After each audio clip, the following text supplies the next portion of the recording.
Ia, patalofa tu nei tūlau le fiafi. Ia, o le nei pokalama ia ua whaingoaina o le Jesus is the Answer podcast. Ia, mō oe ui le nei fiafi. Ia, ele amatalian tātou ngamal whaptai le tua. Ona lona lofa manona ngalilei i le nei aso.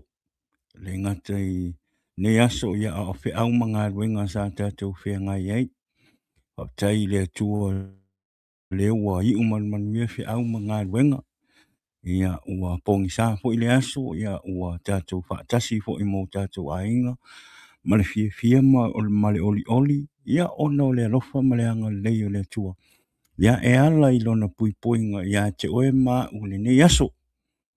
Ia o le whapitai ma le vi inga sili na i le tua.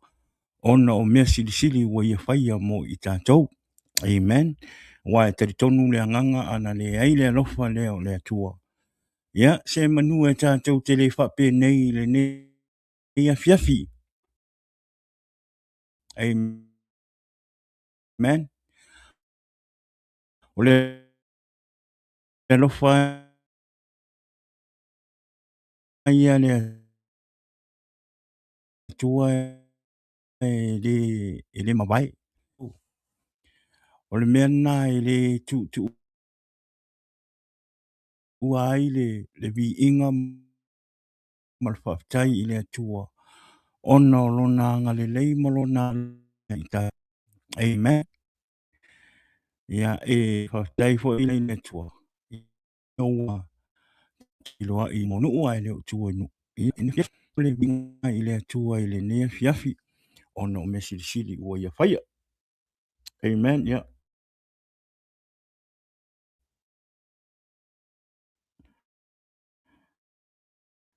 Tati tonu le whaima silo atu tatou po kalama.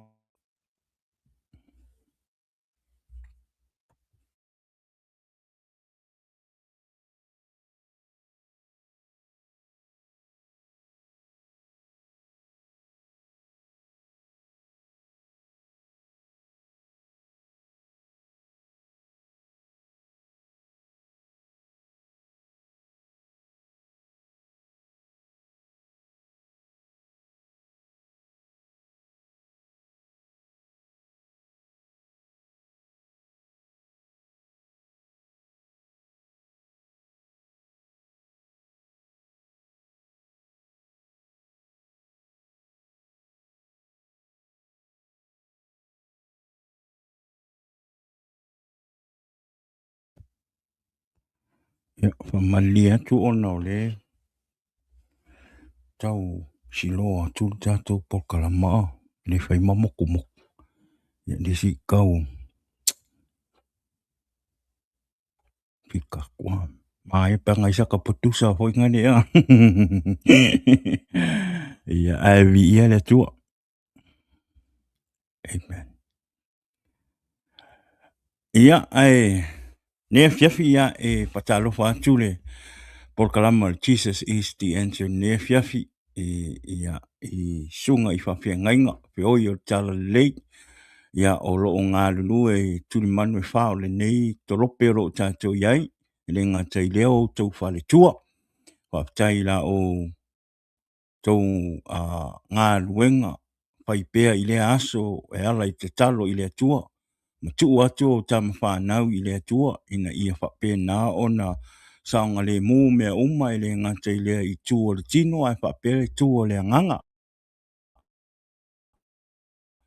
ia whaptai fo i la o tau on sa i le ngā luenga le tua ia e taritonu ale anganga e le o se mea whaingofi la o tau ngā luenga ia ai momoli atu le whaatalofa i le ngate le whaafitai ia ono tau whaiva e le whaingofi amen ia ai malo lava le unsa i o le ia whaatalofa atu e por kalama o le Jesus is the answer le nea fiafi ia o tau sunga i whawhenga inga ia ai maise la o tau whale tua amen ia ia ele whaangaloina Yo tātou tamatua, o loo whapena hoi, o loo whai le whai wal te talo, le ngata I leo le tāpuai, a o alo whai watu o tama whanau I le aso, ma le aso I whi au manga ruenga, le ngata I lea le tausinga o a inga, ia le ngata I le whapea le tautua ina o nuu ma la panga e maise le malo,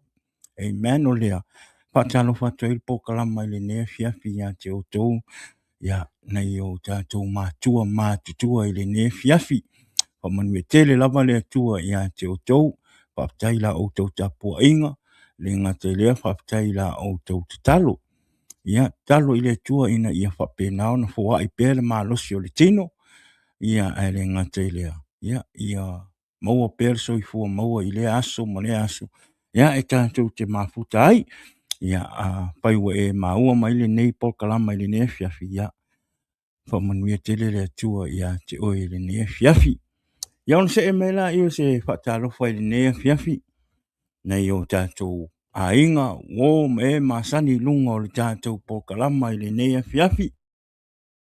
Whaatalofa atu pokalama le soafa manu malo I riso.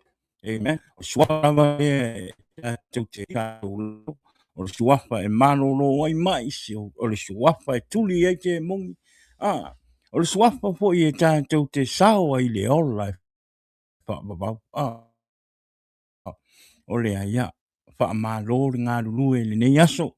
Whaamalo fo I le tāpua I fo I mai a inga. Ia e whaatalo whatuai pokalama whaatai fo I la o tau no fo tatalo. Ia mo le nei pokalama. Le ngatai lea, ia whaatai fo I le whaatanga ina o le tātou pokalama I tono lo maota I le nea fiafi. Ia po fea lava le mea e maua ma e mātamata mai e le nei pokalama. Whaatalo whaatu le pokalama o le Jesus is the answer mo oe le nea fiafi. Ia, o se whaatalo wha le nā mo I tātou le nea fiafi. Ia, vi ia le atua. Vi ia le atua ea mai le vai aso. Ea mai fo I le ea mai fo I fe a. Ea maleanga tu tātou. Ia. Talo mai tātou pokalama, talo mai tātou pokalama, pae e mai o au lunga tātou pokalama ne fiafi.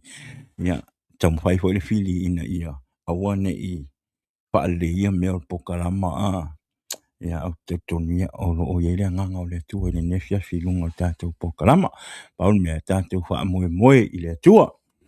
Amen, ea mai le vai aso. Ea mai fi au mga ruenga.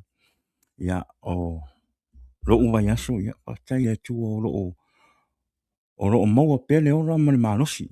Patai le tua I le whaamarolonga. Ele ngate leo lona whaamangianga I a tia o malo a inga. Ta tono fo ia. Whaamangia fo I oe le tua tātou te maua umane manuia mai le tua ona o tātou o whanau le tua. Amen. Ia e whatai le atua I le nei vai aso ia ua lata whai ufo I le nei vai aso ia I fe au manga ruenga malo ali le tautua malo fo I le ngā lulue a wale tau singa o le ainga ia o nei malo e tātou te nofo ai po le nei fo ia tu nu e tātou te nofo ai ia o tupe a mea uma o tupe a mea uma e whai o le konginga o ngofoanga o lo ka kongo ngofo ai o pili o le vai o pili o le wila o pili o ka awali o pili o mea ai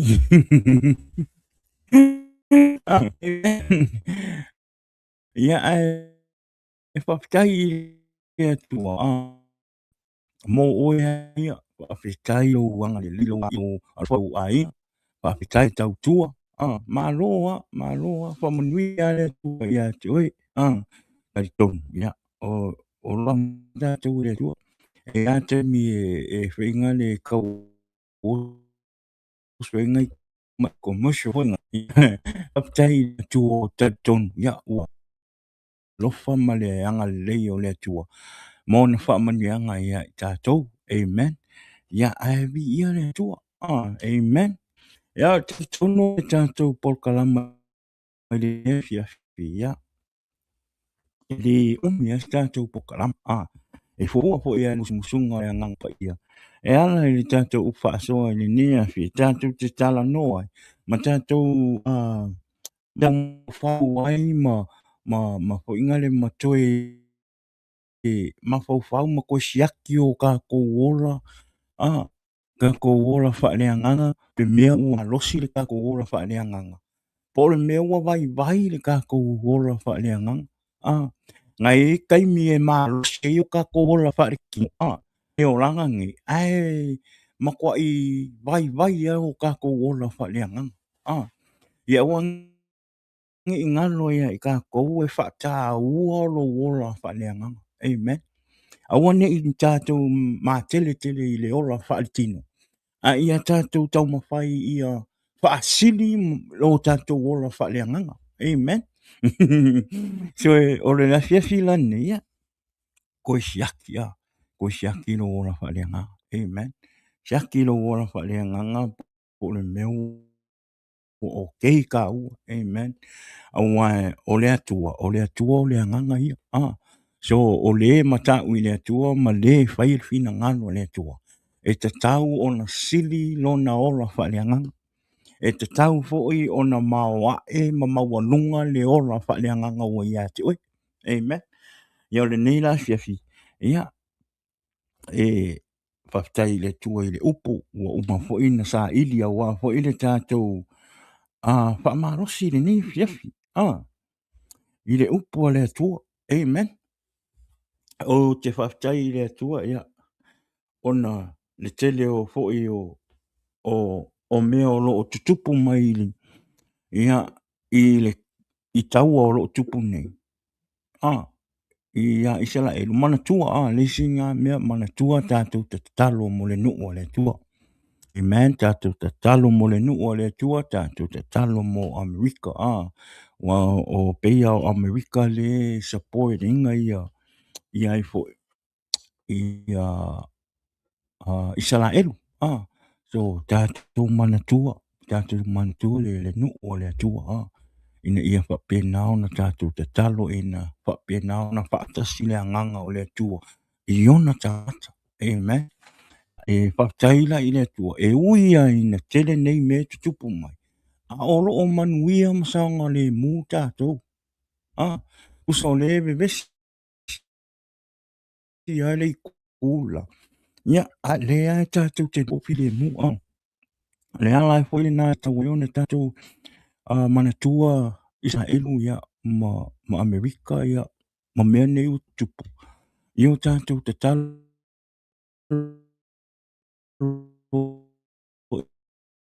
ina ia whapena ona iei le pui ngā lea tua. Oua le sanga le mu pe o tātou. A mu ia kākou a mu ia kākou le kākou ke ngofo fi le mu. Ine ngei a kongu. Ma le mea fo ele nā po fea fo ele mea ngai ke ngofo ai. Amu ia kākou le kākou ke usu kai a uma.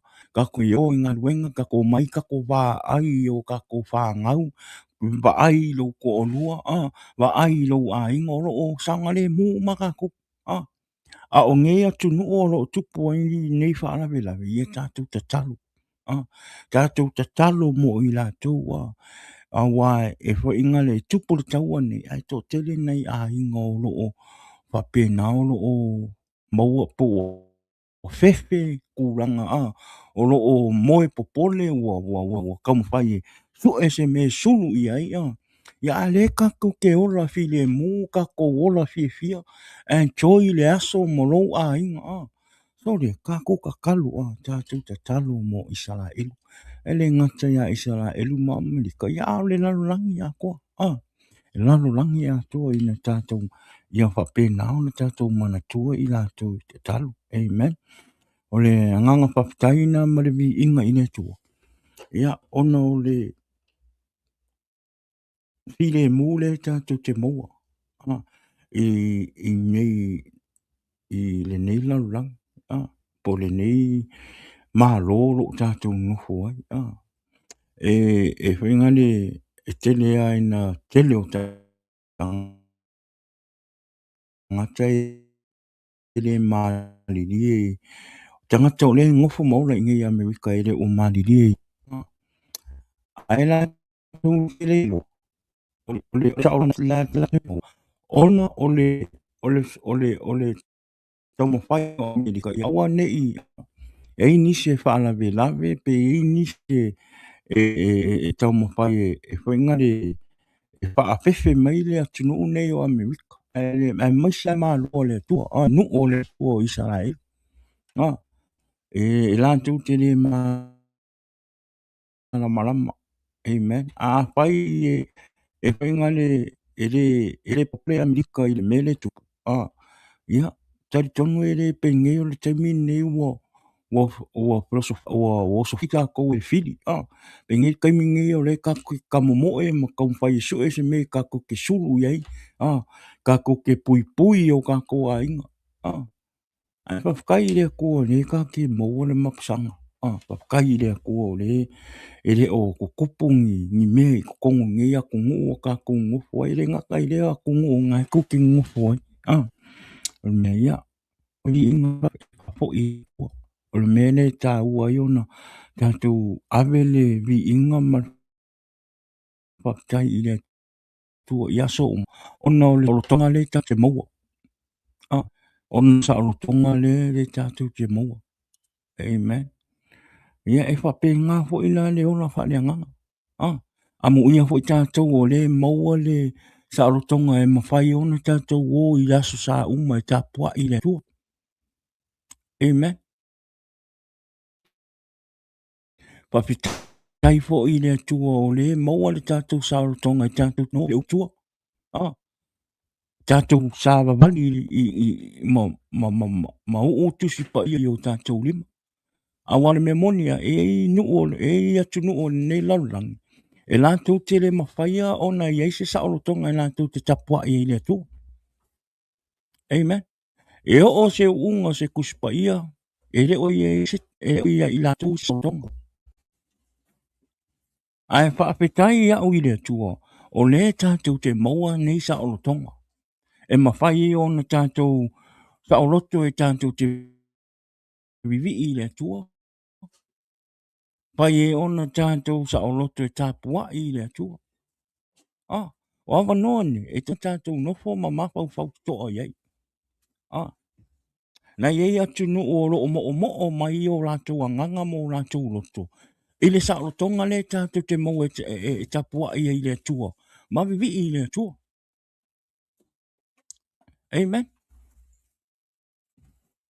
so amu ia i tātou amu ia i tātou o le taimi nei tātou te le whaalongo ina le hoi le matango fie o le avanoa le tātou te maua excuse me ona o le e le o te tupu ia i tātou whaafita uli e te tupu i se atunu o le hala nā pe i tātou te le whaale ango te le amen han kia o lo me skava i amen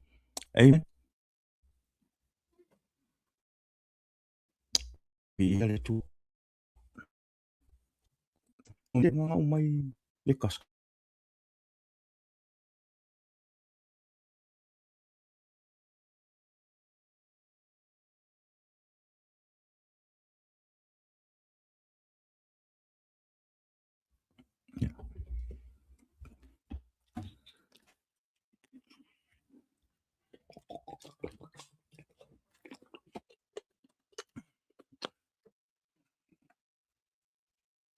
amen ole sa tonga na le tātou le sa tonga le tātou te maua te le i ona i atu nuu le mo mai sa tonga le tātou te maua amen amu ia i tātou amu ia i tātou le mawhai ona whai o tātou lotu afi i o tātou ainga Papitai i le atua o le ia i sa tonga i tātou te tatalo i le atua i aso uma e au noa mo sau popole mo sau fefe te talo i le atua mo te pua i le atua amen A o nisi atu nu o lo o tupo e wha le tonu ni. O lai o lo o mo o mai o rātou roto. O nai tangata ia o lai wha amu ia mai tātou. O lai mo o mai le awa noa le tātou te wha mai mawina. Amen. Le awa noa le tātou te wha mai mawina o le whai tau o le tuspa ia. O le tatalo. O le alu i le lotu i le aso sa. Le mo o mai ina i tangata ia o lo o mo o mia. Le o iei se sa o tonga e nātou te tapua ia i le atua. Aisea, ona o tū la fono, o ia tunu ma malo o ia tunu. Ua mafu ai ona lātou le mawhaia ona tapua i sa o loto i le atua. Amen. O le tātou mahu. Tanga whapo ai. Ia tātou tāua le noa. O lo o tātou maua. Amen. A wāan whaapea o le tupu ia i tātou i nei atu nu o tātou iai. O ngai ngā tātou te langona i le whainga kā. Ma le ti ngā. Le mau o se awa noa i tātou te mawhai o ni tātou tāpua i le tua. Matata i le tua. Amen. Vi ia le tua. Tātou. Ia tātou. Tātou le awa noa. Ngō o tātou mau. Amen. Le awa noa i te mau. Tatalo i le tua. Avelo i inga malo whakatai i le tua. Aso. Amen. Awane o tātou whakatai i le sa tātou te talo i matapua i ma avelo tātou i inga i le tua. No, every day when you wake up, kakalo i le aku. Ai tere i uru whale. Tere i uru whafo atu ma le whale. Whai sau te talo i le tae au. Avelo whakatai malo i inga i le tua. Ono leo ma le manusi ma le sautonga ui mau i aso. Manawa mai ngā ruenga.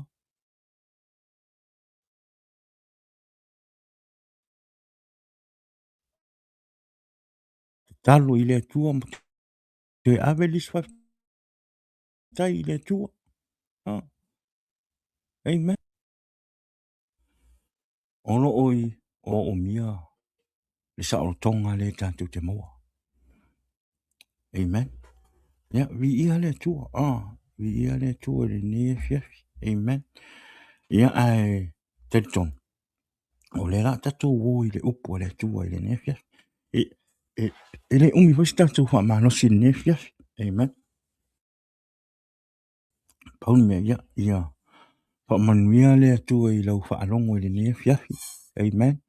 Wha manuia le tua ia i le upo le tua le ne fiafi ina ia wha pēnā o na ngalue le upo le tua i lo loto ma lau fina ngalo i le ne fiafi. Amen. Wha manuia le tua ia te o i le ne fiafi. Ia. O le tatus whaitau. O le a maua mai le i le lua Timoteo. Mata upo e lua. Whai upo sunmal wha se i o i le sunmaliwa. Amen. Lua Timoteo. Mata upo e lua. Whai upo sunmal wha se i o le sunmaliwa. Whai mai. Ia e wha manatu ia te i la tau. I ia mea. Mata utino i luma o le ali.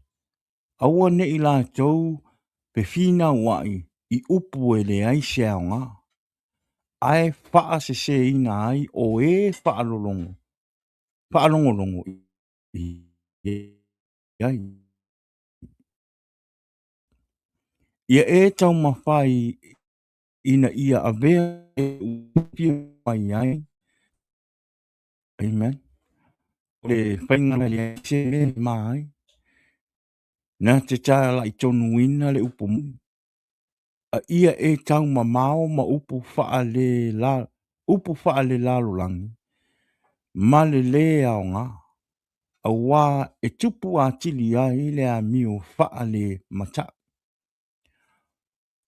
O ā latou upu foʻi, e aati pei o se papala, o iai umenio ma filetō.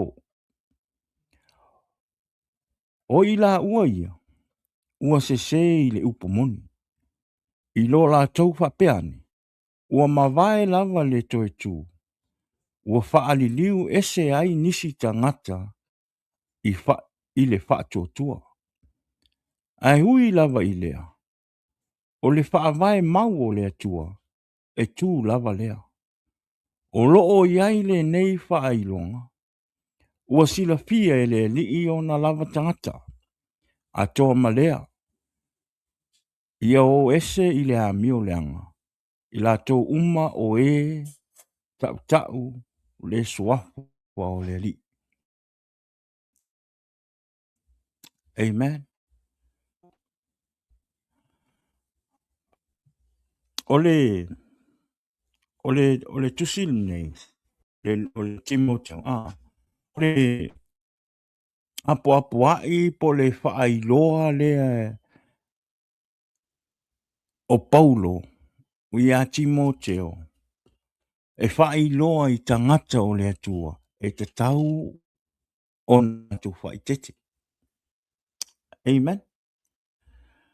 Sau ele se manatu i lenei afiafi e tatou te mafaufau ai ma tatou talatala ai. Fai mai le manatu, pese manatu, reminding and warning. Amen. Faamanatu ma le lapataiga. Amen. E lua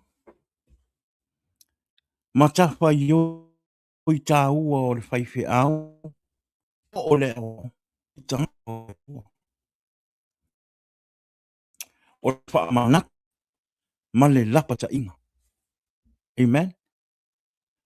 There's two duties of a pastor or teacher to the people of God is to reminding and a warning. Amen. Faamanatu ma le lapataiga. Ia tua. Fai mai le.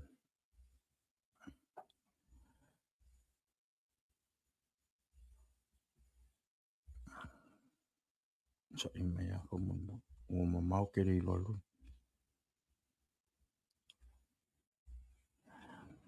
Fai mai le launga faamāwae a Paulo i toia ina i Efeso. O loo iai le ngaluenga. Ta upo e lusfulu fai upo tuktasi. Fai mai Paulo i toia ina. Fai mai. O le mea lea ia o tou. O le mea lea ia o tou mātala ai. Amen. Ina ia manatu e tolu tausanga o te lei mapu ai i le pō maleao i lau apo i atu maloi mata i tangata taito tasi. Paul say, so be on your card. Remember that for 3 years I never stopped warning. Amen. Tato wa ele upu. Warning.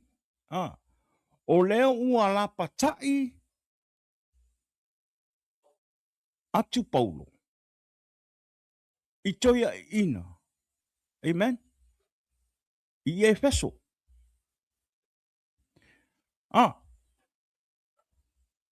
Amen. Fai mai.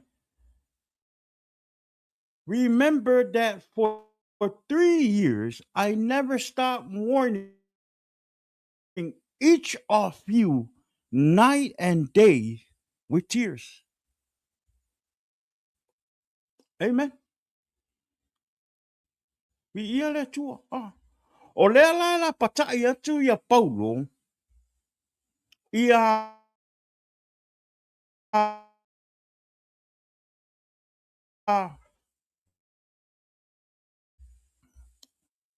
Timoteo. Fai mai.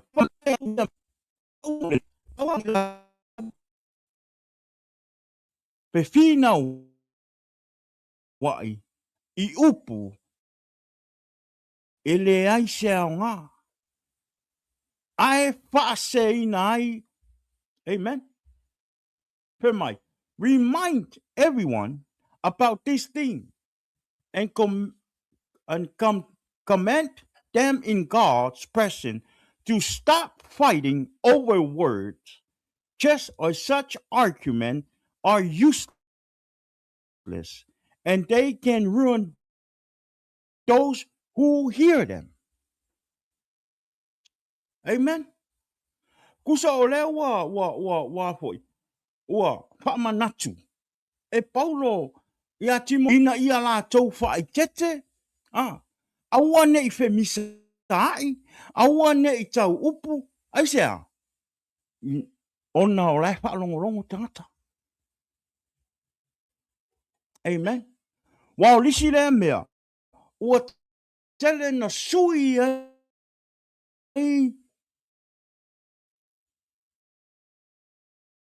Manatu le te o tele o tangata matoe furi tua mai ai le upu moni.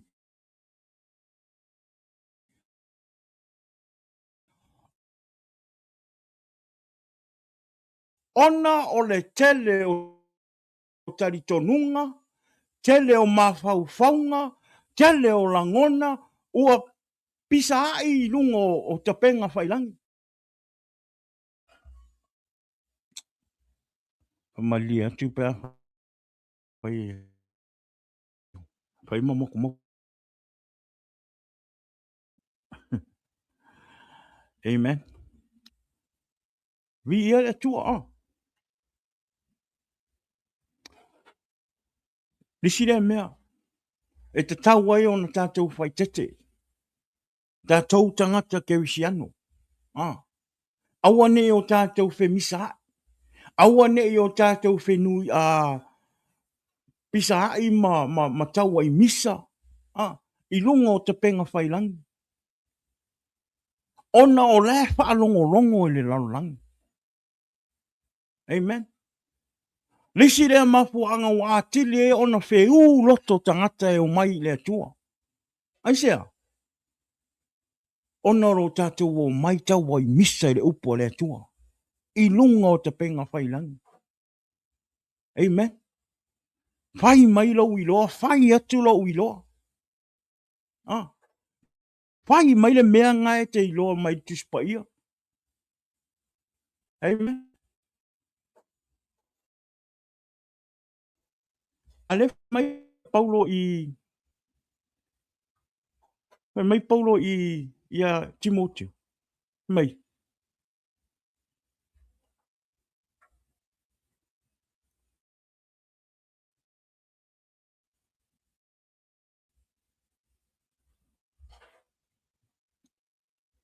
Mai on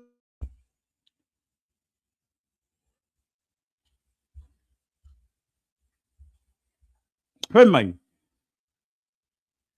Ia e whaamanatu ia te I lātou. Ia mea. Oi lātou. Tātou tangata ke wisiano. Tātou le tala ia le upo le tua. Tātou le tātou te mai lunga te penga whailangi e whaasoa le upo le tua. Le whai mai Paulo. Ia Timoteo mai ia e whaamanatu ia I te I lātou. I me matau tino I umo le ali. Tātou pe fina wai le I upu e le ai se aonga. Amen. Ai whaasa se ina ai o e whaalongolongo I ai. A leo tātou wa ai e lunga. Leo tātou wa ai e lunga o te penga whailang. Te leo nisi o mai tara noa I le upu le tua. E toe fai e ma upu e le ta tau o na sau I fafo le sui fafonga o le ta ala I le upu o le tua. E le o sau ai lunga. E whawhewhea o na tatou mai e tau le suafa o Yesu. Ina ia tele ni anganga e maua mai ave I le tua. Ma ofo ina atu le tua. Pe a whai o ngai au mai e ma mea wha le tonu I lau sui fafonga. Amen.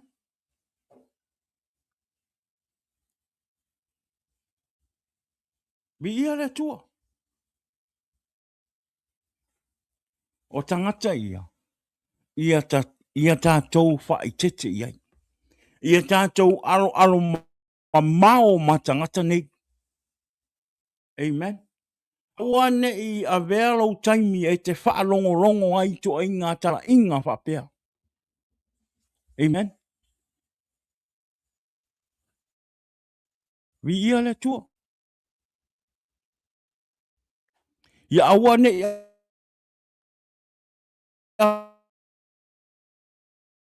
a vero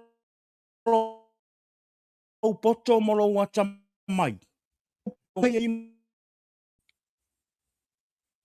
Ma o tātou langona.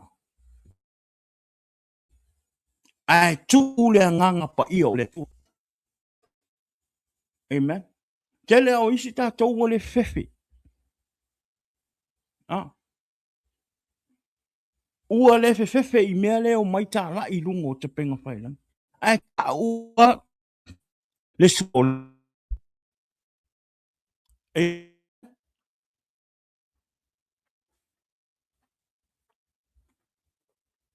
Vi ia le tua. A leo tātou wa ai ia. Nisho I la toua. O mātutua tau sanga. O te tau ona iai le poto I le mawhawhau le me te tau ona whai ma le me le te tau ona whai. Amen. Aia. O tuu le anganga pa I e whaalango rango. Au wha nā le poto ma le ata mai ma le iloa. Amen. O tangata ia le whai mai e Paulo. Ia tātou alo e se. Amen. Ia tātou alo e se ma tala inga whapea. Amen. A le au noa ma le suafa le atua. Ma le suafa o Yesu ke viso. Ma le anganga pa ia e tātou te whaalango. E tātou te iloa mea is not from God. And the word is from God. Amen. E loa I le anganga mea o le anganga. Vi ia le tua. Amen.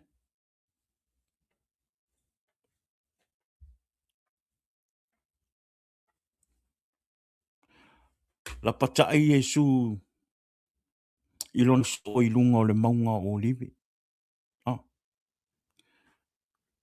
Pai mai Yesu.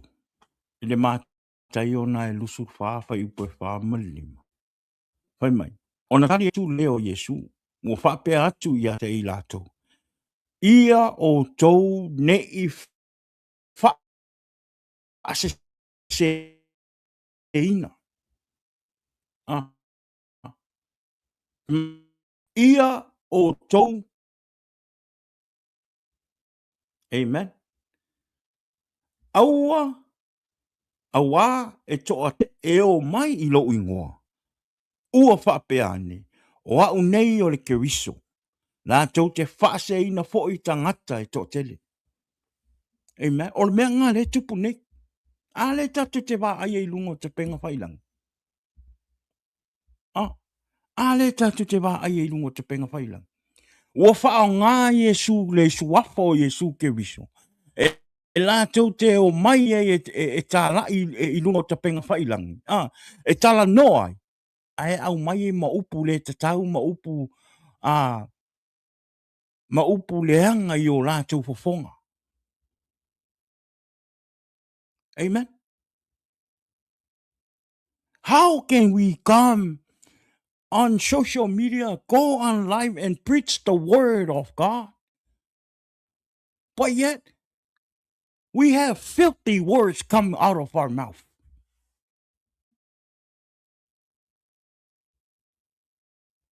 O le mea e ua toi ai se matau I le atua.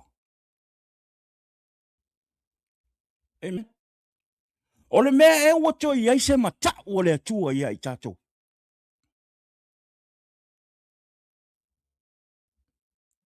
Amen.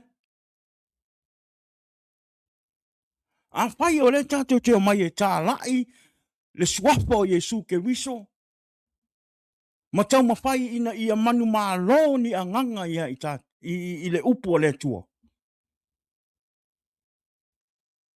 Ai sia me tātou te o mai ai ma tātou pisa I lungo te penga whailangi. Ma whaali le poto le tangata ia. Ma whaali le iloa le tangata ia. A lewa ai mai le lalulangi. Amen. Lewa ai mai le lalulangi. Lai aka mariki a polo. Aka mariki a polo ngai me whai lungo ka penga whailangi.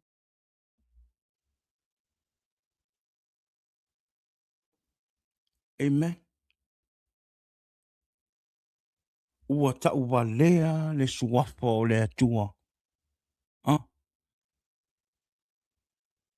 Ona o I tātou.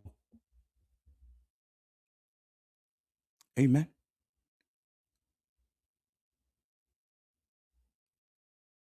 Awane I o tātou o mai e whaahali lo tātou poto I le tuspa ia. Ma whaahali lo tātou I loa I le tuspa ia. I lunga o te penga whailangi. Ma misa I lunga o te penga whailangi. O lisi le mea ua whaawhainga kā inga kokele ngā o mai ka ngaka I le akua. O ngā o kākou.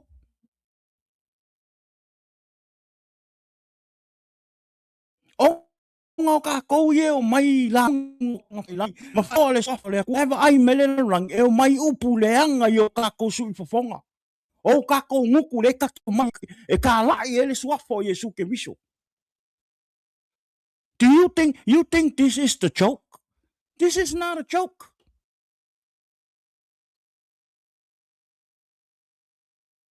Awa ne I o tātou ta alo I le atua.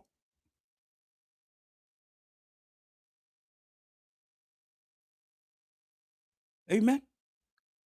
Awa ne I o tātou ta alo I le atua. Tā lai sao le fina ngalo le atua. Amen. Ua o tātou whaalango-lango I le poto ma le atamai. Tātou whaalango-lango I le anganga I le atua. A o le taimi e te sau e te launga, a o le taimi e te sau moli mau le upo le atua, tā lai le upo le atua e langona e tangata. Aisea, ona o lo e whaalango-lango I le mana o le anganga pa ia. Ai le o rau poto ma rau atamai. Amen. Vi ia le atua. Jesus answered, "Watch out that no one deceives you. For many will come in my name, claiming, I am the Messiah, and will deceive many." Awane a vea tātou matangata ia. Awane a vea tātou matangata ia whai mai Yesu e tate mai ta ala I atu le suapa Yesu. Ala tātou te whaasea tele o anganga. Amen. Pile tua. Ale maua ni anganga. O mea nai whai. A se sele nganga e whai e lau porkalama. A se sele nganga e ke sau e ke hala e upele tua.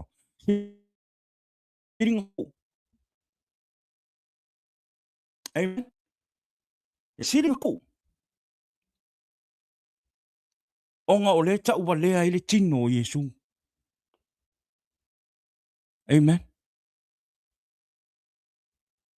E le mawhai o na sui me se anganga o se sipo so anga o tangata i etua.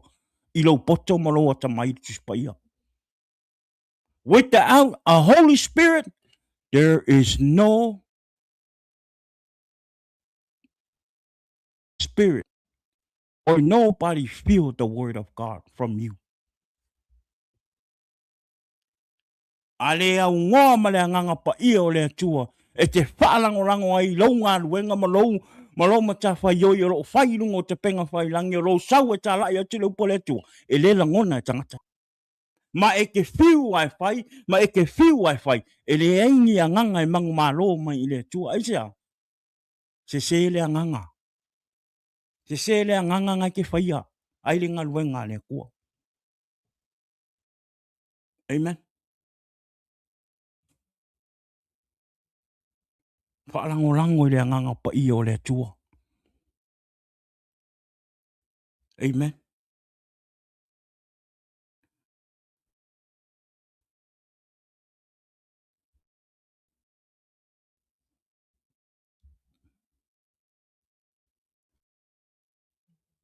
Whai mai le tusia. A Paulo. I le auso i Roma. Whai mai. Ua o tusi atu nisi oi. Ua o tusi atu. Nisi mea i a te oto. Le aus. Ma le wha ma losi i lo wha manatu atu. I te oto. Ona o le alofa tu noa. Ua fua ina mai i a te au le tua.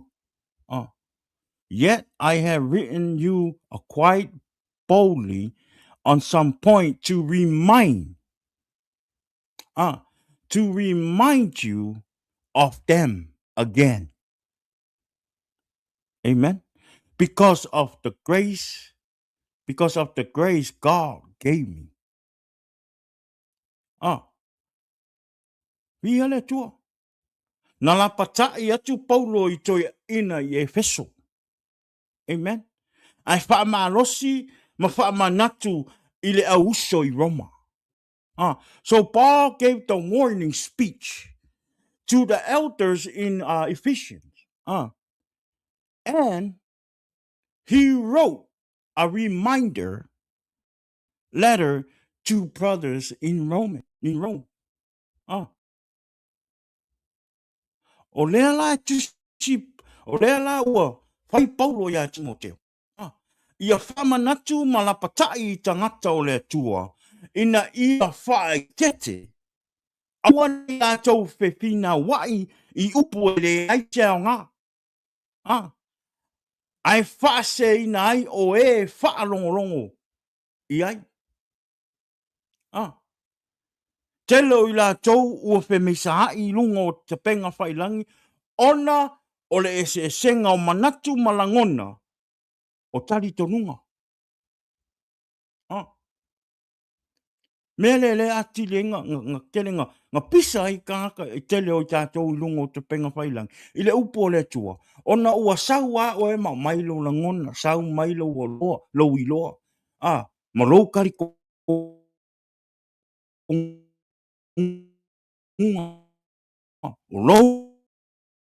lo e ka le si o lo roku. O le fina o le tua.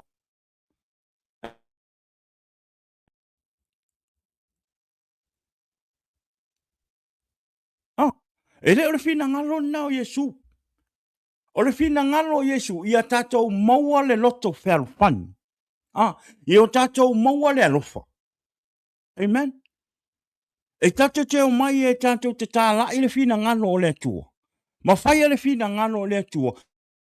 Ina ia whape nao o tele ni a nganga e manu malo mai i le tua. Ele manu ma, ele ma whai on tātou maua ni a nganga e au mai i le tua. Matalia Yesu ke wiso. Pe a whai e se o tātou tala inga i lungo te penga whai langi. O le tātou o mai whai o tātou i loa mano tātou poto. O le o mai whai lo manatu o oe te iloa lea pai o kuspa ia. O oe te poto kuspa ia o lo tātou nunga lea o lo rotu lea. No. Amen.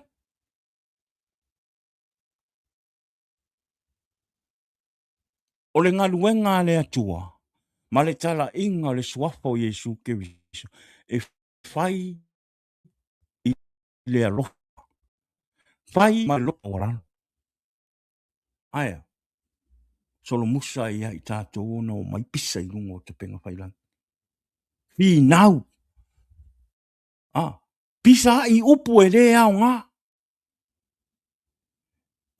O le whesi. Ua maualangi a nganga i kou mea i e whai. Ua mauangi a nganga i kako mele whai kake o mai, whai o kako ti peik, whai mai lau iloa, whai aku le iloa. Ua maua i se nganga. Amen. Ua whamanguia i se nganga o se kangaka o le aka mo whai sau i le kua. Amen.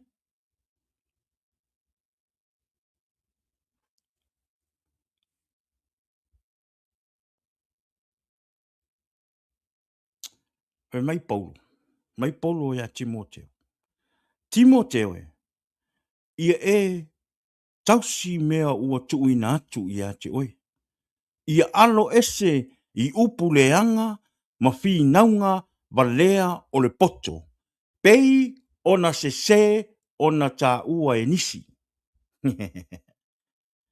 Paul say to Timothy, guard what has been entrusted to your care. Turn away from godless chatter and the opposing ideas of what is falsely called knowledge. Anga. Ale tatu te whai. Tu le nganga pa ia o tatu whai ro tatu poto mo tatu ilo. Le rua e wha leka ngaka o ke lese me o kuspa ia. Saulo, whailo.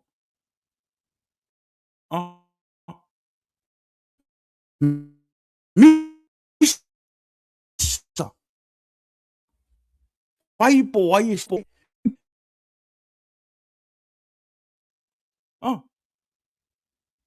Ale fai mai Paulo ia Timoteo. Fai mai Paulo ia Timoteo. Ia e tausi. Mea ua tuina atu ia te oe. Fai mai lola ia o Paulo. Ia alo ese i upu leanga ma whinaunga valea o le poto.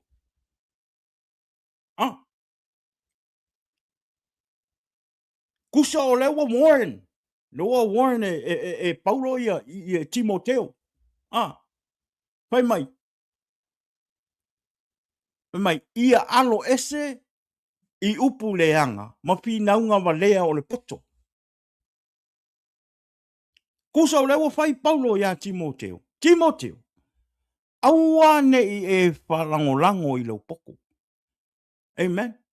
Aua ne i whaanga ina lau poto e te alu e tā lai le upo le tua. Aua ne i whaanga ina lau poto e te whinau vale i le upo le tua. Ai mea, alo ese. Alo ese. Amen.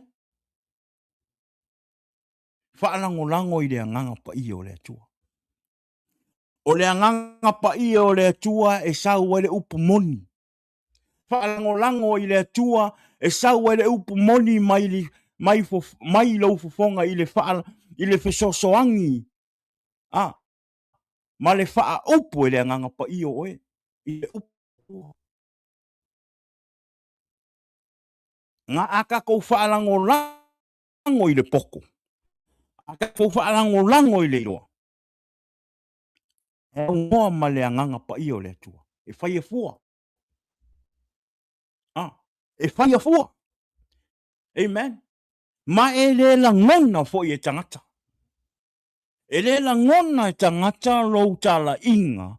Pe a whai o nae whai lou poto. Ma lou iloa. Ma lou malama. Ma lou iloa le tuspa ia e au noa ma le anganga pa ia. E le la ngona e tangata.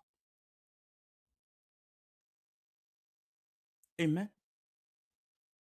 Ua pei o se Pe o so ngai fai. Pe o ngai sau ke perform.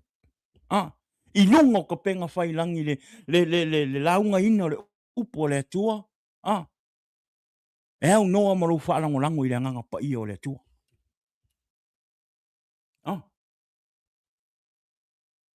Le fai mai ipo. Mai polo. Turn away from college children.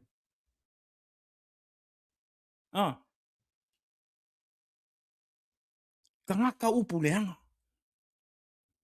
Ia o afo ngā me kake o mai e. E ka la I le upo le tua. Ma tātou ta na ngoa ma whina wa I le upo le tua. Ai sau e ma upu le anga I le usu ifonga. E whawhewhea ona e whaia le natūlanga. E whawhewhea ona tātou whaia natūlanga. Amen.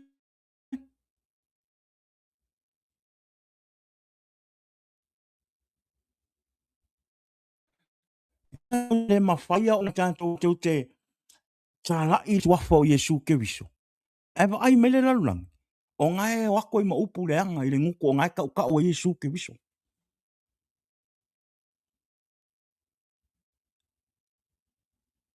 O ha ua oe. Siringa ku. E siringa ku. Ngai le ulangia le tua. Amen. E le ulangia le tua.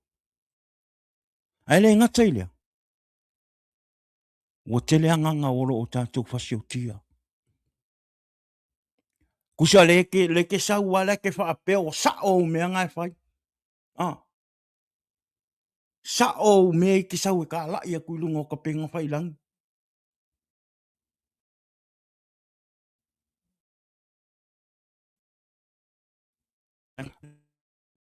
A le au ngoa ma le anganga pa I o le akua. O ngai kako ke whasio ki anganga. Amen. O lea kako ke whasio ki anganga. Le a lai fo I le nā tele na le fia o mai e tangata e whaalongolongo I le upo le tua.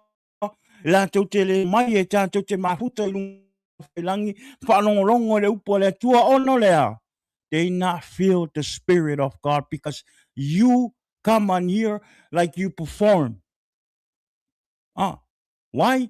Because you're not depend on the Holy Spirit. E kere o whaalango I le anganga pa ia o le akua.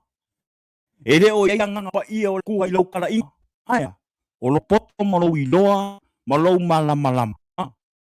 Le ua e sau ai. Le e te sau ai tā lai le upu. A ele la ngo ngā le upo le tua ngā e te sau e tā lai. What makes you think the people's gonna feel the word of God in their heart? Amen. A whai e te le la ngo na ina lo ngā luenga le whai. Le upo le tua le te sau e tā lai. E whawewhea la ona e iloa. Pe e te iloa fo I o le la ngona I ka ngaka le upo. If you don't feel it, if you don't feel the Spirit of God and the word of God that puts in you, the people don't feel it. Amen.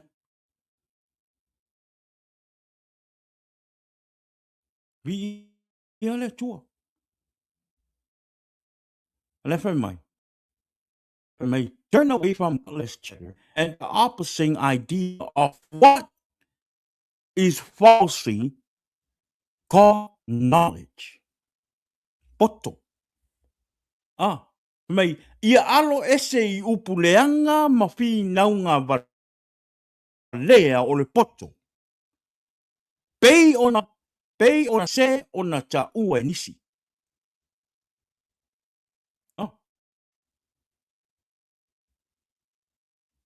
Vi ia le tua.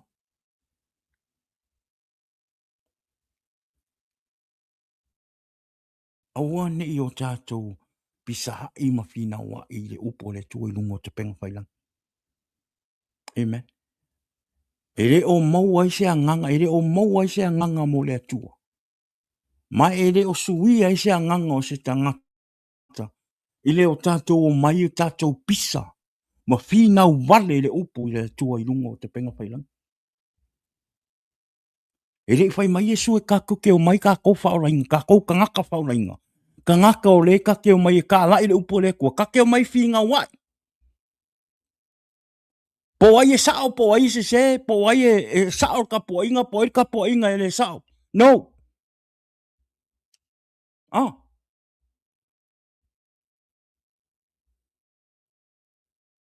Amen. It's not about you. It's not about what you know. It's not about what you want. It's all about winning the people's heart to Jesus and accept Jesus in their heart. Amen. Ia awane a vero tala inga e te sau e tala i le upa le atua se me mo oi.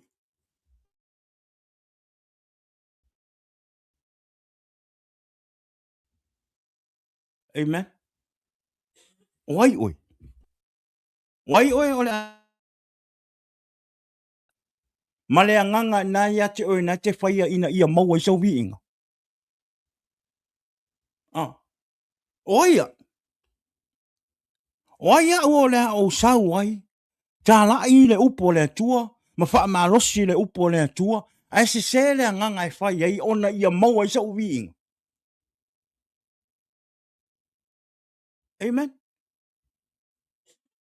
O ai au o le o sau e wha ngā le suwafa manu malo i Yesu ke viso. E mau ai ne o vi inga i lungo te penga whailang.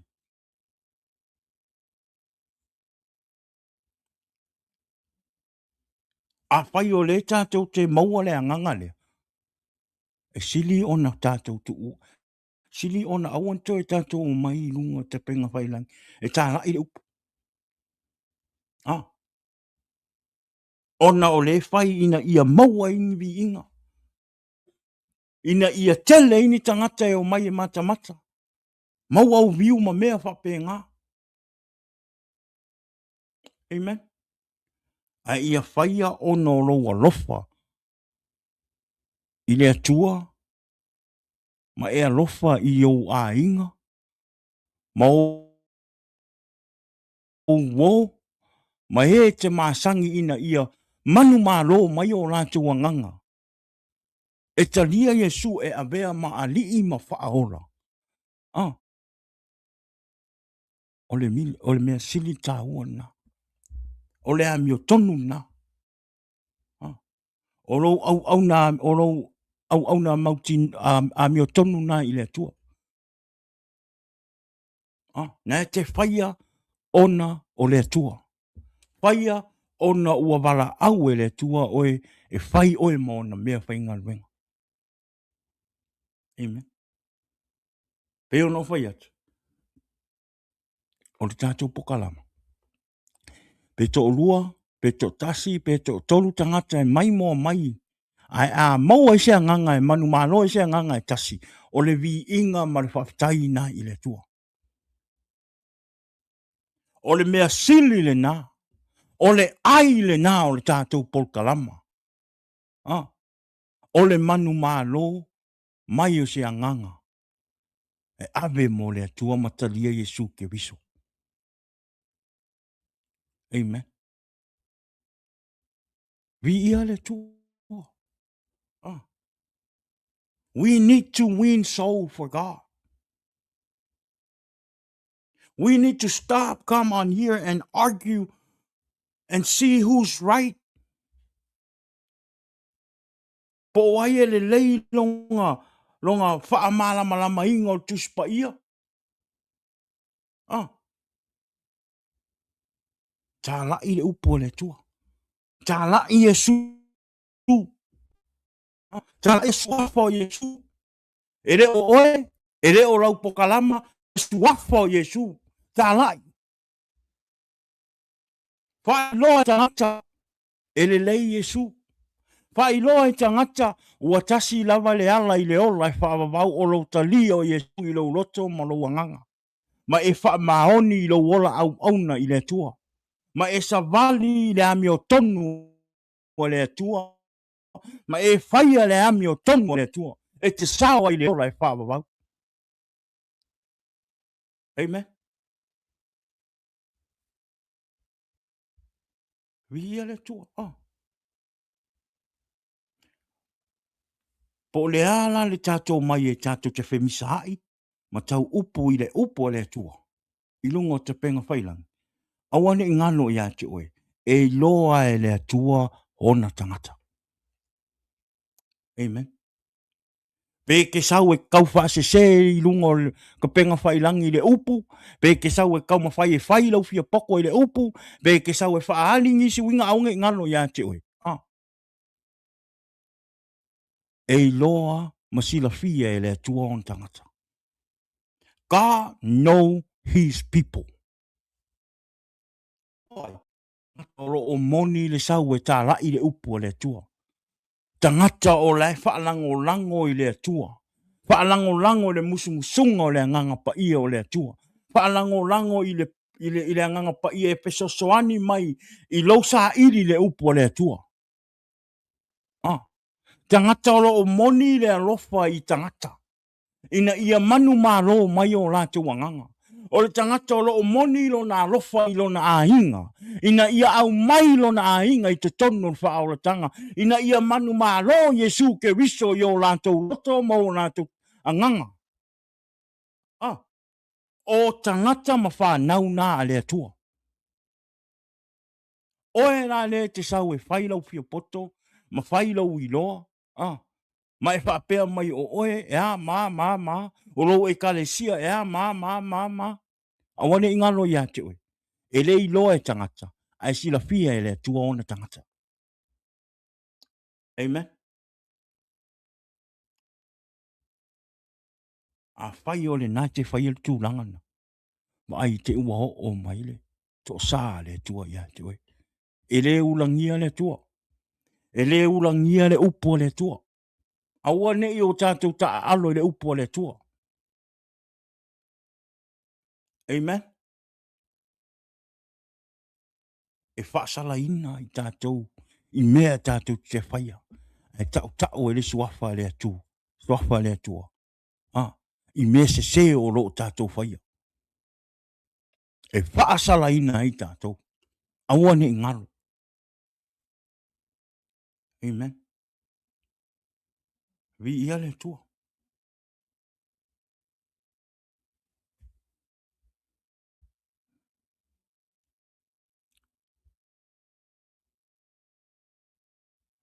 Whai mai whai upo sui. E ui lava i lea o le whaavai mau o le atua. E tū lava lea. O lea. O loo i ai le nei whailonga.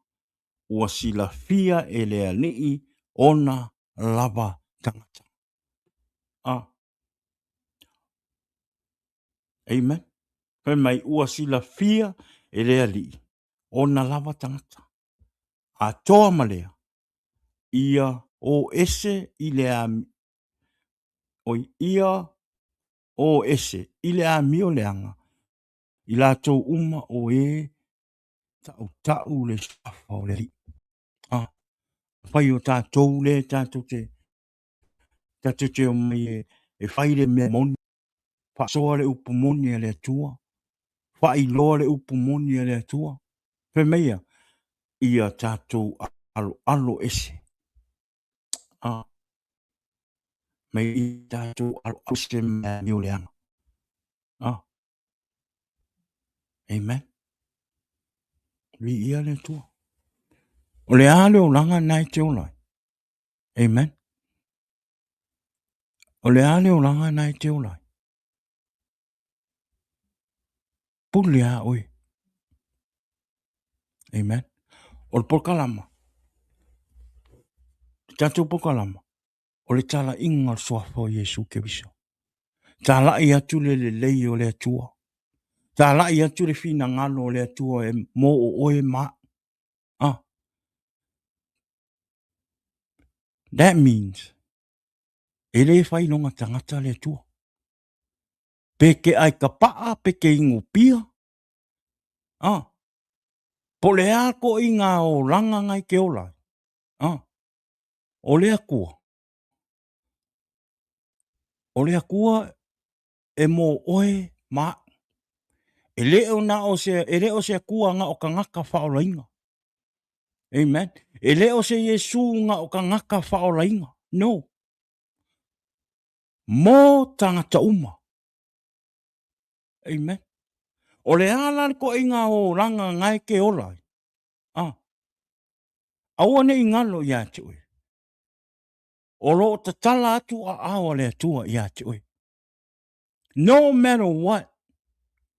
Po le are ko inga o langa ngai ke whaia. Pe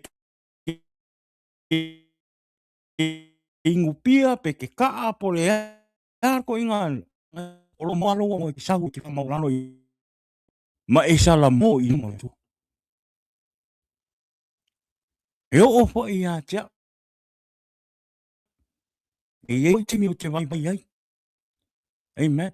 O te le o se tangata se laupa senge whaulainga. No. E iei fo ia o vai vai inga. E iei fo i whi ngā. E whainga tā ma popo ngā o te uia e peia oe. Amen. Ai whai mai le tu. Ia tātou i loa wha maua lalo o tātou loto. Ma tātou whaatou ese i le tua. Amen. Ia tātou alo ese. Amen. Ma tangata o loo whaile whina wai. Ma upu leanga. I lungo te penga whailangi. Ma pretend they come and preach the word of God. Amen. La ngona le te whaano noa. O loo loto ina ua o ai ni tu langa ua. Ele tala, usi te mea te nofo mo mawhawhau. I le tu, ele o iei le tosa, ele i o tosa o le tu, nei tangata e whaia nei tulang. O le sau e tala noa mai le upo le tu. E tau mwhai e wha malama mai lona poto malona ilo. I le lalo langi i lungo te penga whailang.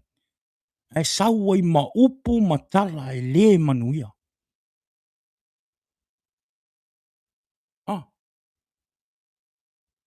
E la ngona e la whaano noa o le loto.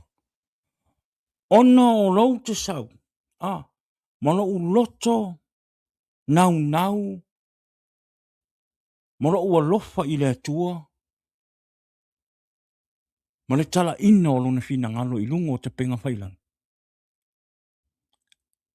A le whaafai ka aonga o mai. Ma te tai mai ma whaatou singa mai loto. O u ainga o u o. Ma he u te le masani ai ai whaalongo mai le tātou pokaram. Au o me ia o rātou whaalongo ona ko inga kala inga whapea. Amen. E momoli ala u whaftai nisi o uso. Nisi o au nā le atua o loo wha maoni.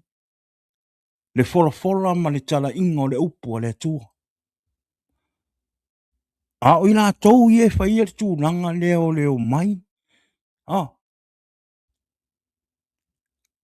Tala noa mai le upu o le atua. Ai sau e ma upu wha le tonu i lo rātou ngutu o loo launga ina le upu. Le mati tua. Le mea ngai o e lau whanua noa. Ona o nei tangata ua mati tua. Ua tau po ena matua le mawhauwhau. Amen. Te talo ai le tua. O tangata nei. E te tau o na tatou alo e se ai. E te tau o na tatou alo e se ina. E te iwa se selo tatou whalongo. Se selo tatou whaalongo. Se selo tatou whiwhiringa. Ona o tala inga se se whapea. Amen. Vi ia le tua. Ia tātou alo e se mai. O le anganga fo nei pokalama. It doesn't matter what church you go to. O mai. Talia so sesi. Talia so se tangata I tono pokalama ni. Te whaalongolongo mai le upo le tua. O le a fo ilo tari tonunga a le tusa male. Male me inga upo o tala I whamalie. Whamalie. E leo sau nauna inga, nauna unga, o I naunaunga ina I o sau e whaita lo roto. Peu te tau mwhai e whase selo ta po inga, no. E pule a oi I lau whiwhiringa. Pule a oi I lau tani tonunga. Pule a oi. A ole nei por kalama ma le nei au nanga. Ua na o Yesu ke viso. E maua e tātou le ola e whawawau. Ua na o Yesu ke viso foi. E tā lai ma whai loa atu I lalorangi atoa. E le ai lava se si atua. Ua na o Yesu ke viso. Amen. E tasi ale alo pele o le atua. O le sa maliu ilunga sa taro. Mo oe maha u le tangata anga sala. Ina ia whapenao na maua o tātou. Ina ia whapenao na maua le sa o tātou angala. Things are already paid. Jesus died on the cross for you and me. All we need to do is serve God, accept Jesus in our heart. Amen. Ma tātou whaiere whina ngalo Yesu ke viso. So pule a oe. E pule a oe lau tari tonunga. Pule oe I o le arko inga o ranga nga ke whai. Pule oe. Amen. O mai. Mai e tātou te whaalongolongo le upo le tua. Amen. Manga nā I te iwa ese sisi o atua. Ia. Paulana nā me whaale tonu e tātou. A lo uilo. Peke loka iki. Loko pope. Loko mamonga. Loko poesi. Po le hasko I ngā loko e ke kari kongu. I le kua ma Yesu o le atali. O Yesu o le atali o le atua. Ma o Yesu fo I o na o ia le ala I tātou te sao I leo lai whaabau. You're in the right place. Amen. E le tātou te reo. Ma awengi o kako loku I leo lai whaabau. No. E te alua oe, e te tūto atasia oe I luma le teimi le whamasingonga. E awea e lau tangata, lau anganga I leo lai whaabau. E awe fo ia e lau anganga oe I le mālai e le mea ro I eiri se oli. Amen. Vi ia le tua. Amen. A whaile ne fiafi o e mata mai pe o e mahua mai le nei pukalama se te. A whaile I aise lua relationship ma le tua. Loa manoa, te le loa manoa. Tuu meo le lalurangi e le iaise ao ngā. Tuu fianga o le lalurangi e le iaise ao ngā. A tatou mai e tatou te talia Yesu e vea mo tatou alii mo tatou whao. Ma tatou tū mau, ma tatou au auna ma le wha mau. Excuse me. E tatou te maua I leo lai wha baba. Amen. Peo no whai atu pulea o I lau whiwhiri. Amen. A oro te leo I kewiso. E te maua I le manu malo. E te maua I le manu ia. A whai e le a wha lo I le nea whiwhi. A tupu si wha le tonu I a te oe po a olo tatou tū mau I le tua. A olo tatou au auna ma le wha maoni I le tua. Ma tatou sawa wali mo kewiso. Ma whai e whina ngalo I kewiso. E te sao I le ola e wha. A whai a tupu se wha le tonu i a te oe le pō nei a te mamau ma le tua. Te mamau ma Yesu ke wiso. E re ola Yesu ke wiso i te tonu o lo wanganga ma lo loto. A olo e tu mau pea ma e fia fia. I mea o le nei lau langi ma fia fianga o le nei lau. A wha a tupu se wha le tonu i a te oe le fia. O fea me haru e roanga. Amen. O fea me haru e roanga. But I find you don't have no relationship with Jesus. You know Jesus, yes. You know God, yes. You go to church every Sunday, yes. You praise God every Sunday, yes. You sing song in the church for Jesus, yes. But the question is, do you live for Jesus? Amen. Do you live for Jesus? Do you do the right thing for Jesus? Are you walk with Jesus? Ah, e tātou te loa Yesu ke wiso, e tātou te loa lea tua, e tātou te o ia sā ia sa uma, e tātou te pepese i te tono o whasā ia sā uma, ala whesili. E eisa whesota inga ma Yesu ke wiso. Wa ola Yesu ke wiso i lo wolang. Amen. Wa ola Yesu i lo wolang. Amen. Ore se senga na. Ai a whai e tātou te o i lotu ia sā uma. Tātou te whai a uma tūlanga whaale lotu. Tātou te tapua i le atua. Tātou te le loa Yesu ke wiso. Ai ale ai se tātou wha maoni. Ma se ola wha le anganga mawaa i le atua. E mai mau le taimu.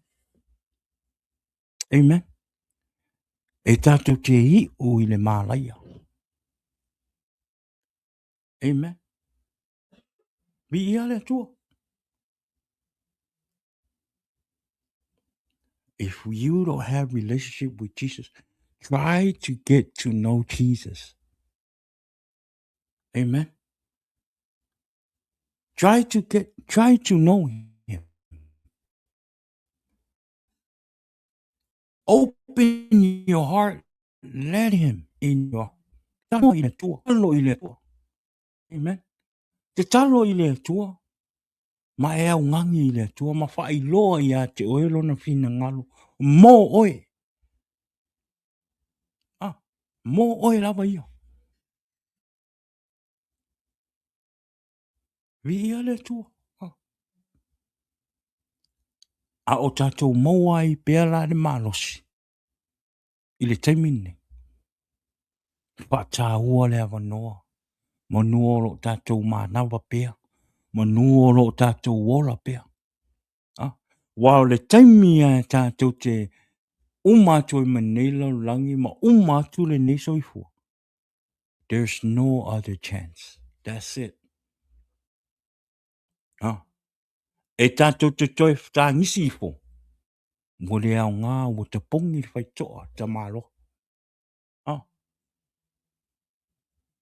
Amen. Whai lau whiwhiringa. Whai lau whiwhiringa mo oe. Amen. A whai e te le māsani.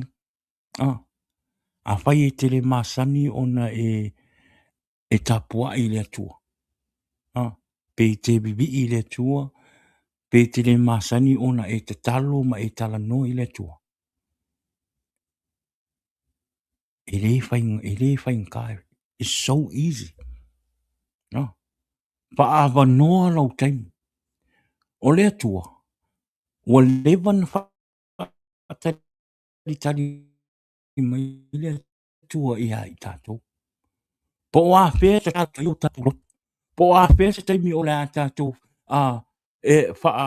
Have a relationship with him and get to know him. E le whai nkai, whai ngofie. Ai paule mea. O lau taimi. E mo o mia e le atua o lau taimi. Have time with Jesus. Talk to him. Let him know how you feel.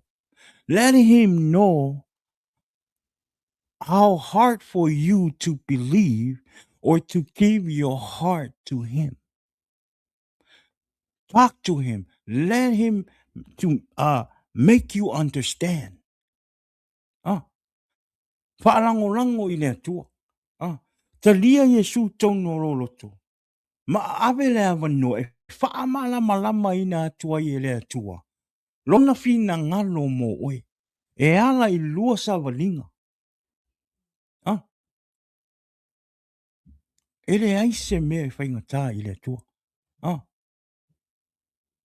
o le atua nai te tapua i. Ah, o le atua fo ile nā le tapua i. O Yesu nai te tapua i. O Yesu fo ile nā te tapua i. Pe ese ala o tātou lotu. Ah, a o Yesu ke wiso ma le atua nai te talitonu ai.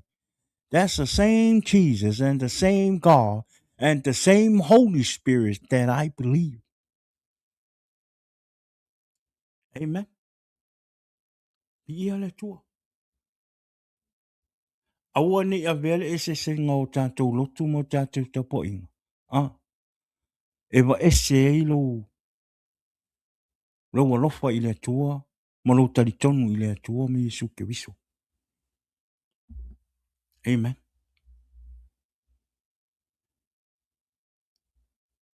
E le eise lotu moni le lalolangi ne. Paua le lotu moni le ye. O oi. It's you and I. Amen. Paua le ngā. O lotu ia o le tātou o te tātou te tapua i le tua ma tātou whaanongolongo i le upo le tua. Awa ni o tātou whapere au ngā le lotu no. E au ngā le lotu. E au ngā le lotu e te alu te mafuta i ma whanau le tua. E au ngā le lotu ai eise taimi e te ma o mia eise fesosoani. Pe eise mea ua mawhatia i lou loto ma lou anganga. O le au ngana e te alu le lotu e te whaamalosi e le tangata o le atua i a te oe. E te whaalongo i le upo le atua. Ah, ma whaamalosi e oe le upo le atua. Ma e fellowship ai whaatasi ma whanau o le atua, tangata o le atua. Amen. E tā ua lo walu le lotu. Amen. A whai fo i o le nā e te nofo i le whale. Ah, a whai o nā e te nofo i le whale, ai te le alu le lotu, ai whai alo o e tapua inga ma lou mawhutanga i le atua. That's all that matter. Amen. E iai le atua i le whale sā, e iai fo i le atua i lau whale. E iai le anganga pa ia o le atua i le whale sā, e iai fo i le anganga pa ia o le atua i lau whale. O whea lava ni me te alu ai, o ro o iai le anganga pa ia o le atua, ma ro o iai fo i le atua i le me. So se mea te alu ai.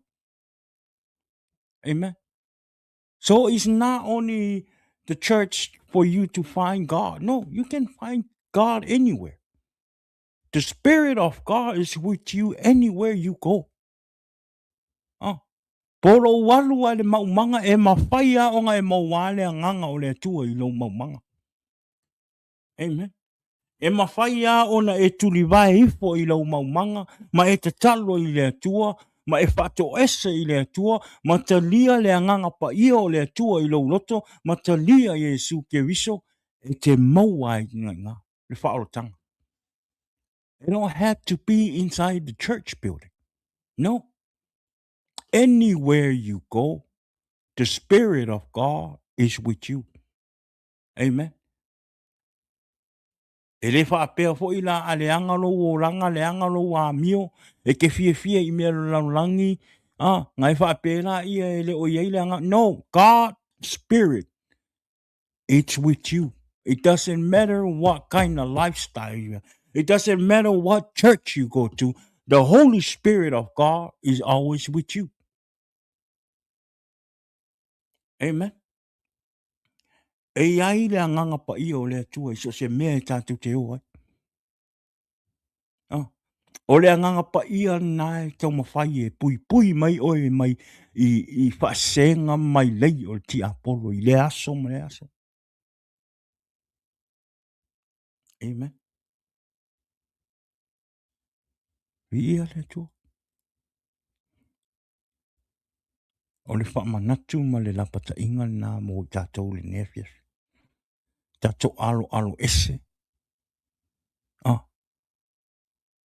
Matala inga se. Ma upu se.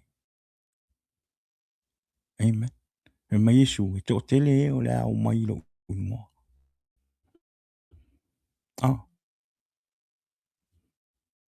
Amen. Mai o lātou ofu, pe ofu, fulfulu mā moe, o lātou loto, o loto, loko, mo me o loko. So ia kako whai teke. Amen. Ia tātou whai tete. Bi ia le tua. Amen. O le tātou wha marosina i le ne fiafi. Amen. A pai e se upo ua sala, po ua sasi fo. Upo ai o malfina. Ngalo le tua. Ta uni me moni. Ai o me moni. Amen. Ia moni lo tātou alofa i tua. Bi i tua. Whamanuia le tua i lo roto le ne fiafi. Amen. Talo i le tua ina ia whapenao na ngalue lo na upu i lo loto ma lo fina ngalo. Ma wha mala maatili le upu i lo loto. Amen. Vi ia le tua. Wha malosi nā mo i tātou. Amen. I tātou tū mau i le tua. Ma i tātou avelo tātou wola i le tua matalia Yesu. Tātou sāva vali. Ma whaia le wha maoni i le tua. Amen. Aua nei wha seina tātou i meo le larulang. Au fo ine i tomo whaile larulangi ia whapena o na te tai ese lo roto ma le upo le tua ma le fina ngalo le tua. Te lei o whamanianga le tua o lo whataitani mai moe. Ao nae tere o talia le tua i lo roto. Nae tere i avea se avanoa e ulu whale le anganga pa ia o le tua i lo roto. Ma le dio Yesu ke viso i lo roto. Amen. Nea fiafi. Ia. Tātou whamaro sina. Whamanuia tele le tua i le tātou ma. Tanga i nea fiafi. Ia. Talo i le tua ina ia. Pena ona whaamala malama pelo na upu. Lo tātou roto. Tātou anganga. Ia. Mana tua mai au lo tātou lo utou tātou sanga. Amen. Pe ona ufai atu. E ei fo ia uwai vainga. E ei fo i whainga tāmpo po ngā o te uia i leo langa. Tu sau mai tātou. E le whapea o saulo e whainga leo te tautua ma au na i le tua. Ma whaialo whina ngalo. Tasel mini o le a o kei ei mea uma. No. E ei teime tātou te pā ua. A tātou pā. I tātou tūlai. Tātou tū ma tawhitahi ma tō tātou tāmu moe. Awane i o tātou whawaiwai. Amen. So le nefia fia. Vi ia le tua. Mo le atu le whawhitai. Ia. I nisi fo i au na le tua sa. Ro o mafuta mai lunga o tātou pokalama. Ia ele ngata fo i leo. Nisi o a inga wo. Ia mai masani o lo tātou. Whaatasi nea fia fi lunga o tātou mawtanga. Ia i lunga o Facebook ma le YouTube. Ma le YouTube o lea. Vi ia le tua nea fiafi. Ia, tari tonu ia o tātou wholwhalanga. Ia, ma le o le tātou pokalama i le stona i nei. Timoteo le tūlai e ono i le fiafi. O le awha pena o le a tātou mafuta ma le auna. Mai Amerika Samoa le sunga ia tala lei. Ia o tala lei ia o whapena o ia lea o le a whapena o le a ngafa ma le tātou pokalama i a stona i pei o na masani ai. Ia, talo atu i o tātou ainga. I o tātou wō ne ne fiafi. Ia mantua nei pokalama i la Autu. Talo. Amen. Ia whapena ona i eile whaunga le tua ni nei pokalama. Ina ia whapena ona tele ni anganga e manu malo mo le tua e whaiaro na fina ngal. Amen. O lea ia. Whamanuia le tua e le ne fiafi. Ia awa fo ile upo le tua ia manuia fo nei pai ngā malolo le nei aso manuia fo i toe aso le vai aso i fi au manga luenga le aso a tae au pe hao atoi le ola ma le manuia ia ai le i fa umal tātou pokalama ia avea nei taimi mo le atoi le fa malolo ma le fa tai le pas lama e tufi nei a fina le pas tātou pokalama i lau no taro i tātou pokalama ia o wa o ia le malosi ia pa i mele nganga le tua ia ono lo no futa puai ele te le lo no futalo awa le tātou pokalama so manuia le nei a afiafi a fina God bless you ia ele ngate le ia pa peo tātou ainga wo me masangi ele ngate leo au auna le tua o lo maua le manoa e tātou te maputa i lunga pokalama fa manuia le tua le ne fiafi manuia le whainga malolo le ne fiafi talo i le atua ia whai ela i o lau sau malolo amen o lea tātou whenua i lunga tātou pokalama i le stonai o lea whapena o lea au auna tuai le sunga i a tala lei Ezekia mai Amerika Samoa ia i le tūlae ono i Amerika nei ia a o le tūlae tolu ia i Amerika Samoa o lea ia ia tātou whenua i le stona pēr o toi le ola ma le malasi o lea ia manuia tele nei po God bless love you guys thank you for prayer and thank you for giving your life to Jesus amen o lea vi ia le tua o no Jesus is the answer for the world today. Above him there's no other. Jesus is the way. Jesus is the answer for the world today. Above him there's no other. Jesus is the way.